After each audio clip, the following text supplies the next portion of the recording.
So in the screen here, I've got an example of a form, really a very simple form in Ionic. At the top of the application, I'm bootstrapping the variable foo to the string moo. And under there, we have a one controller. And inside that controller, I have another controller, a controller called grandchild control.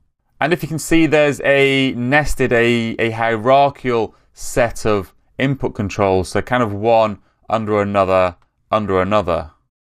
So now if I look at the preview of this, and I'm just going to open up ng inspector, you can see that the variable foo that we bootstrapped with the ng in it is actually not associated with a controller, with any controllers. It's associated with something called the root scope, $root scope. Root scope is the parent of all scopes. So every scope you see in any controller anywhere is derived at some point from root scope. What this means is that if you define a value on root scope, the child scopes can see it. All child scopes can see it. So let me demonstrate by adding ng model, just the same as we've got for the first input control, to the other input controls. So this one and this one. Let me save that and let's look at the preview again. So now you can see we've got the variable moo is now bound to all three of the input controls and we can read them. But if we look at the ng inspector there you see, so they're all reading from the foo variable on the root scope. Now watch what happens when I change child scope. And again, watch what happens when I try and change grandchild scope. There you go. So again, it's broken, or it seems broken.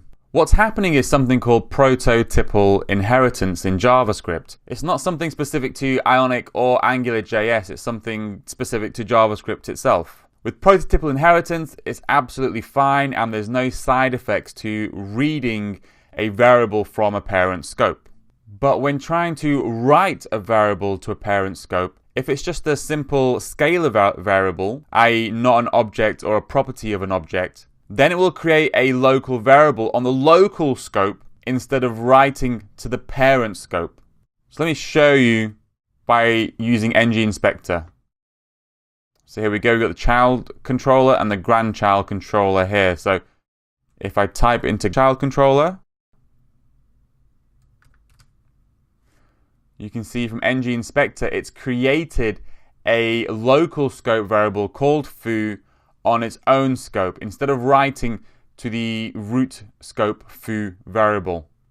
And because the grandchild controller inherits from the scope of the child controller, it's still reading the foo variable from the child controller. That's why it's showing child.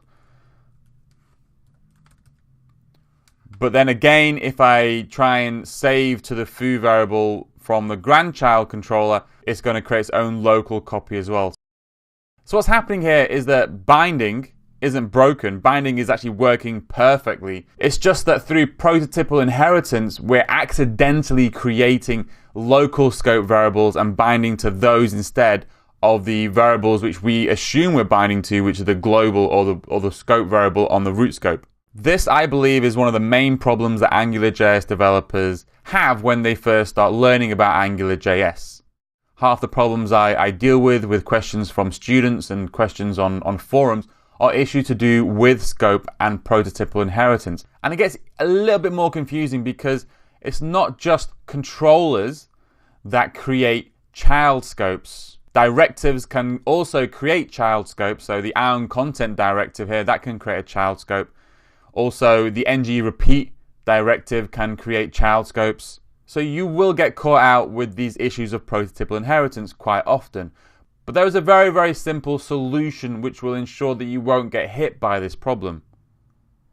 Go back into the code. Instead of binding to just foo, I'm going to bind to app.foo. So a property of foo on an object called app.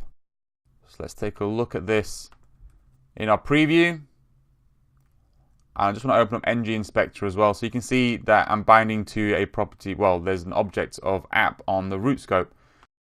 we're not getting hit with the issues of prototypal inheritance because we're binding or we're reading and writing to a property of an object, not a scalar value, but a property of foo on an object called app. So the solution is rather simple. Just make sure you never bind to a scalar value, only to a property of an object. If you're reading and writing to properties of objects, then the issues with prototypal inheritance won't kick in. It will work as you expect it to work. Another even simpler way to put it is to always make sure your bindings have a dot in them.